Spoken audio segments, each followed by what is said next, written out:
Esse é um vídeo para poder tentar passar para vocês algumas dicas de que eu aprendi desde que eu abri o restaurante. Eu era zero entendedor de vinho, passou-se 1 ano e meio de restaurante, eu entrei nesse universo dos vinhos, comecei a correr atrás, comecei a buscar mais informações, fui para a Feira Internacional de Vinho em São Paulo, enfim, sou um curioso, então assim, isso não é um vídeo de uma pessoa que é entendedora de vinhos, tá bom? Eu vou falar de um ponto de vista prático. O que você precisa entender para você não passar vergonha? O que você precisa entender para você entrar um pouquinho nesse universo, tá? Você que começou a tomar vinho, está começando a sair do vinho doce para o vinho seco, e você está começando a descobrir novos sabores, novas possibilidades, enfim, esse é o vídeo para quem está começando, tá? O meu conhecimento é meramente para tentar te evitar que você não erre os erros que eu cometi e para te ajudar. Então vamos lá. Vamos primeiro dividir aqui a questão das taças e um pouco dos decanters, tá? Bom, o decanter tem duas funções. Primeiro, decantar os sedimentos, que caso você vai abrir um vinho de guarda, um vinho que passou 1, 2, 3, 4, 5, 15 anos, ele acumula sedimentos. Então você, contra a luz, você vai vendo que os sedimentos vão ficando presos, para que você separe os sedimentos da bebida. Digamos que seria feio você pegar num restaurante uma jarra de vidro, pegar uma peneirinha, mais ou menos isso, tá?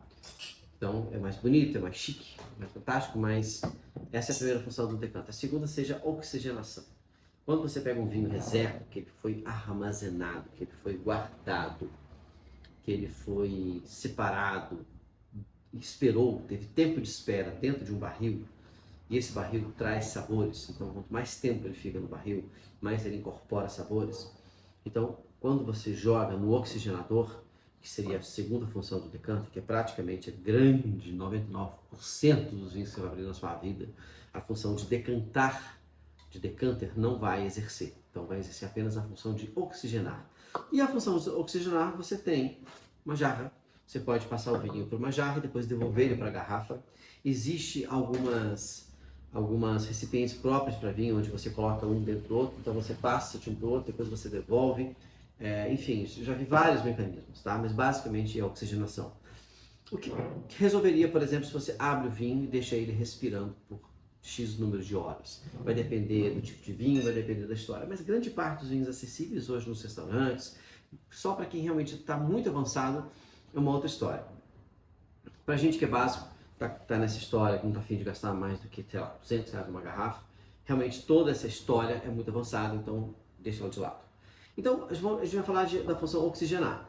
A função oxigenar, a gente tem várias possibilidades, né? A primeira seria usar uma jarra, a segunda seria para utilizar realmente um decanter, para ele realmente trabalhar essa questão, e isso é muito importante, principalmente quando você está abrindo um vinho com gran reserva, ou um vinho reserva, é um vinho que teve tempo de barril, ele realmente, o decanter ajuda, ou esperar ajuda. Então você colocar, por exemplo, numa taça, por isso que as pessoas ficam fazendo isso. Essa oxigenação, ela evolui. Aí recentemente eu vi uma pessoa utilizando isso aqui, eu achei engraçado, você pega um misturador, coloca, e aí ele oxigena. Bom, isso aqui é como se fosse, se a gente fosse falar de cozimento, isso aqui é como se fosse uma panela de pressão. E eu só conto a panela de pressão. Então, se eu conto a panela de pressão, eu entendi que isso aí é uma forma de acelerar. Cara, quando você está bebendo vinho, acho que a primeira coisa que você tem que entender é que ficar bêbado de vinho perto das pessoas é brega, é desnecessário, mostra uma falta de controle, isso não é legal. Você não vai fechar negócio, você não vai mostrar uma boa impressão, enfim, encher a cara é feio. Eu sei que eu já enchi muito a cara, isso não é legal, mas realmente quando você vai amadurecendo, você vai entendendo que é muito mais interessante você aprender a beber, e beber pouco, do que se você não aprende, você começa então a ter as consequências do vinho. Até porque vinho, eu vejo um monte de postagens sobre vinho, dizendo que vinho é isso, vinho é aquilo, que vinho é seguro, vinho é bom para aquilo. Cara, não existe dose segura de álcool, ponto. Se você escolhe introduzir álcool na sua vida, no seu corpo, você tem que saber que não existe dose segura. É uma escolha para que você relaxe, é uma escolha para que você curta, é uma escolha para socializar, mas não é uma escolha para curar nenhum tipo de doença. Tá? Não existe. O resveratrol, tudo isso que existe no vinho de positivo, o álcool, ele é muito mais prejudicial em todos os outros fatores. Então, legal, você vai tomar uma escolha de tomar um vinho. Bacana. E aí você começou a entrar nesse universo. Você vai começar a tomar vinhos secos, vinhos um pouco mais caros, e aí você quer entender qual é a função dessas coisas. Então, balançar, como eu te disse para você, é importante, esperar o vinho respirar. E se você vai esperar, não tem por que ter pressa, não tem por que você querer chacoalhar a garrafa de vinho, até porque isso vai acelerar o processo de sentir os aromas e os sabores. E esses aromas e sabores, eles evoluem com o tempo. Meia hora, 2 horas, 3 horas. Então, essa evolução é interessante acompanhar, até para título de litragem, né? A gente que gosta de tomar vinho, a gente escuta essa palavra muito, é litragem, experiência de paladar. E não tem como você vivenciar uma experiência na sua vida se você não tem experiência prática. Então você precisa ter litragem, você precisa beber vinho, praticar, controlar e saber a hora que você pode exagerar e saber a hora que você tem que se comportar. Né? Por exemplo, esse congresso de vinhos lá, por exemplo, você nem chega a beber o vinho, você simplesmente tem um balde que as pessoas cospem, porque não é sobre beber, não é sobre embebedar-se, é sobre provar. E aí, quando você está entre amigos, aquela coisa toda, vem sempre um engraçadinho que traz uma garrafa, uma técnica nova e você fica um pouco perdido. Eu mesmo, por exemplo, a primeira vez que eu recebi um vinho num restaurante que tinha essa cera, esse invólucro de cera que ele serve para te ajudar no vinho de guarda, mas que algumas empresas perceberam que isso agrega valor, é mais chique, passa uma impressão de um vinho bom para não entendedores. Então eles começaram a perceber que vale a pena investir numa garrafa mais cara, vale a pena investir numa cera melhor, porque você tem esse sistema de fechamento, né? Esse fechamento tradicional que a gente conhece. E esse aqui é um sistema de cera, então assim, ele passa um ar, mas assim, no final das contas ele serve principalmente para fechar, tá? E essa função de fechar, esse é um fechamento extra mais eficiente do que esse, é realmente para guarda. Vai fazer sentido se você vai guardar esse vinho por mais de 2, 3 anos, porque você não quer que entre o oxigênio. Entrando o oxigênio, ele estraga o vinho, vira vinagre, tá? Então, dito isso, a única diferença que existe, tá, sobre o vinho de rosca, vinho de alumínio, aquele fechamento normal e o de cera, isso não tem a ver com qualidade. Isso tem a ver com talvez você pagar mais caro, tá? Isso é importante. Muito do vinho tem muito a ver com pagar mais caro. Por isso que realmente é importante você beber vinho, conhecer vinho e não ficar bêbado, para que você possa armazenar no seu cérebro essa experiência sobre tipos de uva, tipos de garrafas, tipos de taças, tudo isso vai influenciar, beleza? As taças normalmente de vinho têm essa função justamente para que você enfie o narizão lá dentro mesmo, para que você possa sentir. É como se você estivesse recebendo uma forma de você trazer esse vinho para você. Faz muita diferença uma taça dessa forma da outra. Cara, tudo faz diferença, mas a questão é, vale a pena pagar mais caro por uma taça que tem uma outra estrutura, um outro jeito, enfim. Vai depender muito, mas o que eu percebi que faz diferença mesmo é uma taça de cristal, ou seja, a taça de vidro normalmente ela é mais pesada. E é gostoso você ter uma taça leve para você ficar mais relaxado. Aquela taça pesada, ela te passa uma certa brutalidade. Não tem nada a ver com aquela taça ser melhor ou não ser melhor para provar vinho. Simplesmente é um jeitinho gostoso de ser uma taça um pouco mais leve, para que você leve ela com mais harmonia. Porque realmente, assim, basicamente porque as pessoas estão ficando cada vez mais frágeis, né? As pessoas não fazem musculação, as pessoas não cuidam do esporte, enfim, aí acaba achando gostoso uma taça mais leve. Mas basicamente é isso, tá? Existem algumas outras fundamentações, mas para quem está começando, isso não vai fazer grande diferença, beleza? Como eu te disse, então tem esse tampo de fechamento de tampinha, esse com abridor normal que a gente conhece, e esse aqui que é o de cera. As taças, como eu acho, é legal a experiência, você pode investir numa taça de cristal mais fininha. A palavra cristal, a gente tecnicamente ela é errada, porque para você ter uma coisa de cristal, você deveria realmente pegar uma pedra, um quartzo, né, e você polir ele por dentro, fazer um torno, e você então construir uma coisa a partir de uma a partir de uma pedra, tá? Existem canecas feitas disso, mas isso é o cristal mesmo. Quando isso aqui é vidro, tá? Existem algumas empresas que estão lançando agora vidro com titânio, vidros inquebráveis, umas técnicas mais avançadas. Mas no final das contas é isso. O vidro ele vai te passar uma experiência mais pesada e o cristal eles vão chamar de um vinho mais fino, tá? Mas tecnicamente cristal não é. Cristal é se ele fosse realmente esculpido numa pedra, tá? Isso seria a forma correta de você definir. Então beleza. Então tá aqui. Aí vem as informações dos rótulos de prêmios que esse vinho já recebeu, mas isso também já está sendo burlado. Tem muita empresa que coloca rótulos nada a ver, selos que passam uma experiência, que passam uma sensação de que aquele vinho é melhor do que o outro. Não, também já estão enganando isso também. Existe enganação, por exemplo, de vinhos muito famosos, de adulteração de rótulo. Então também tem que tomar cuidado de onde você compra. Pessoas que vendem vinhos muito baratos, cuidado.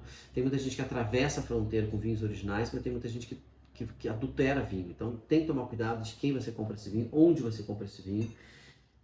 Nesse momento, eu não acho legal você buscar preço, tá? É melhor você comprar vinhos locais ou você trabalhar com quem já está no ramo há mais tempo, tá? Aqui em Barbacena a gente tem, aqui na minha cidade, a gente tem excelentes, eu posso indicar para vocês, eu vou inclusive colocar para eles o contato de alguns distribuidores e importadores de vinhos aqui em Barbacena que vão te atender no seu restaurante ou até mesmo em lugares do Brasil, tá? Então, assim, eu acho que nesse primeiro momento que você está começando a entender de vinho, não vale a pena gastar com vinho caro e não vale a pena tentar comprar vinho caro por preço mais barato.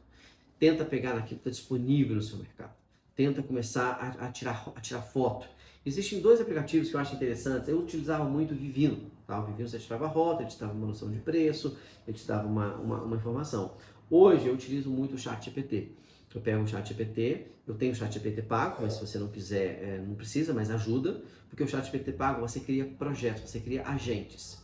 Aí você cria um agente, você vai um sinalzinho de mais, você vai criar um agente, você vai treinar esse agente do jeito que você quer. Então, por exemplo, o meu lá é o seguinte, toda vez que eu postar uma foto de um rótulo, eu quero que você me dê sobre o vinho, sobre a uva, sobre a vinícola, sobre a região que ele é plantado, faixas de preços, o que eu vou esperar de sabor com essas uvas, com esse blend ou com essa combinação de uva, o que eu espero dessa uva, o que eu devo esperar de aroma, o que eu devo esperar de sabor, o que eu devo harmonizar, como que eu devo harmonizar esse vinho. Depois eu tiro a foto dos selos, eu peço no ChatGPT, na mesma postagem, tá, gente? Eu tiro 3 fotos.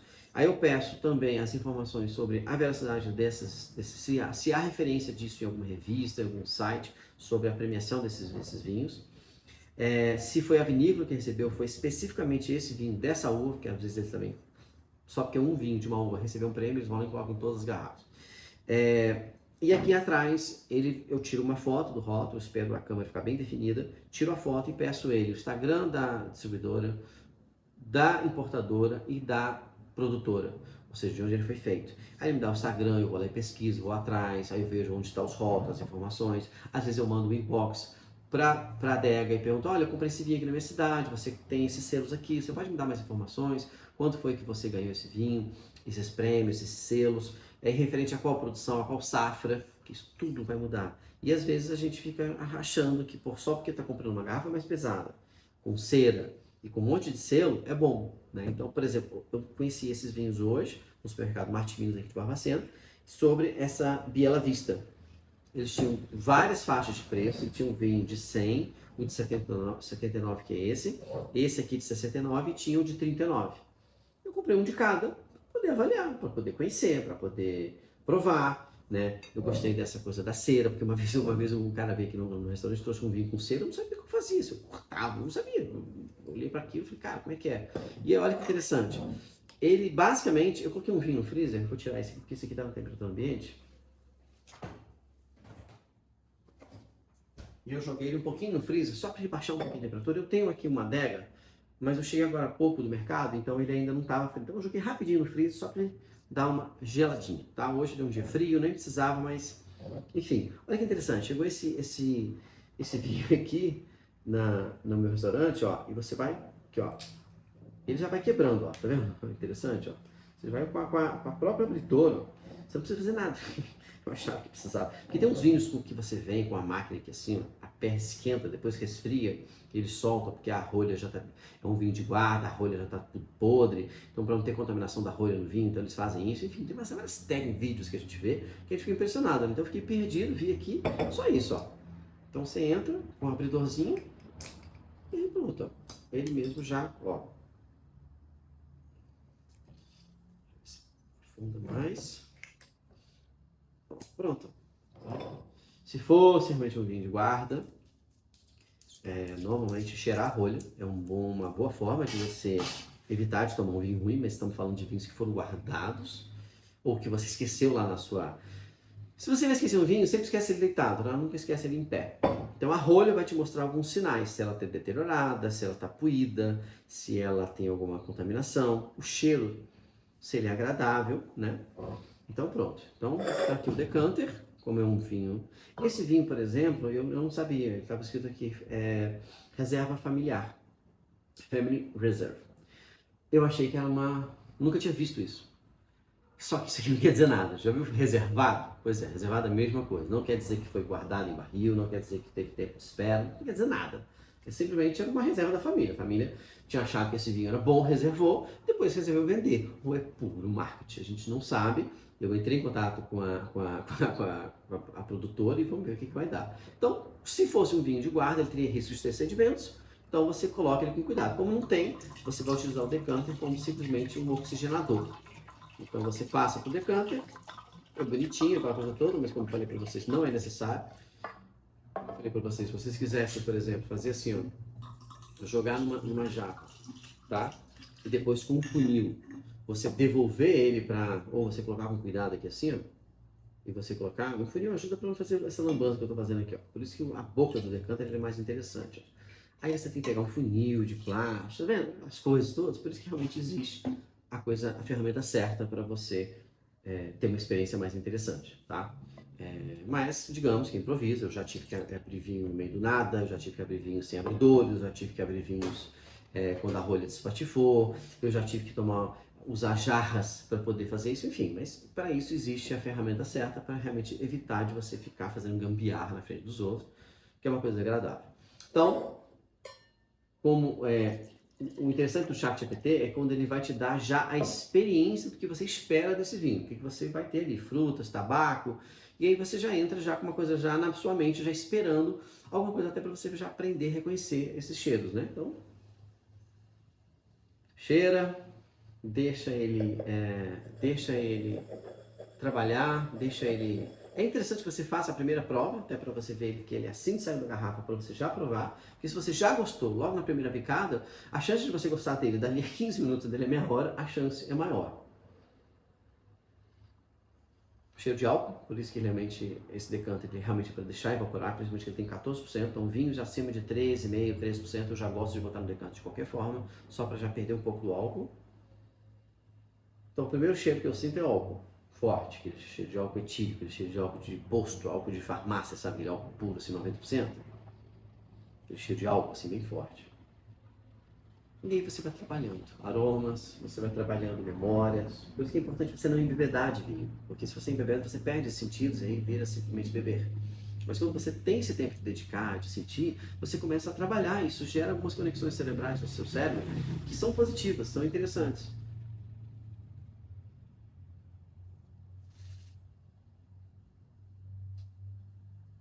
Forte, rasgando, sabe aquele vinho que testa assim, sabe, tá forte ainda, então realmente ele precisa esperar.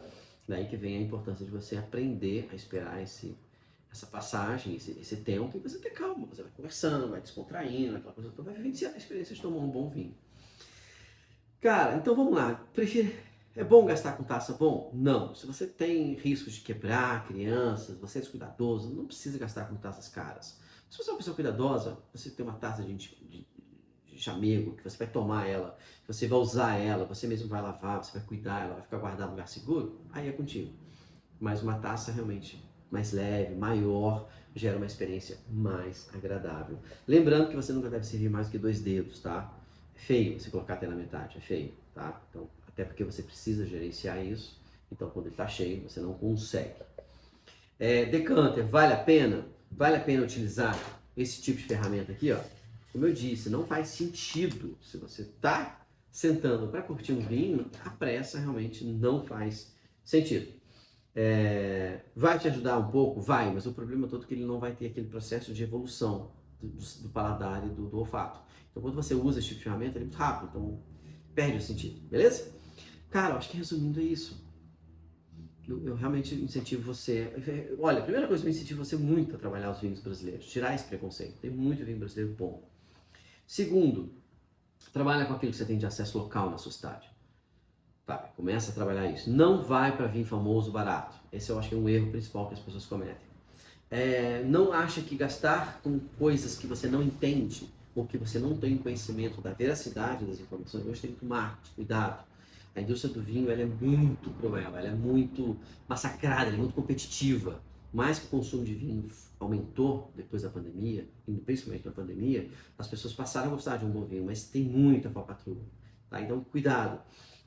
Sempre é importante, por exemplo, eu gosto muito de comprar vinhos em grandes supermercados, porque eles são importadores e eles não vão ter esse risco da adulteração, porque o nome deles está no rótulo como distribuidoras. Então, eles não vão comprar vinho adulterado, eles não vão comprar vinhos de uma pessoa que surgiu no seu Instagram que está vendendo um vinho que custa teoricamente R$300 por R$100, entendeu?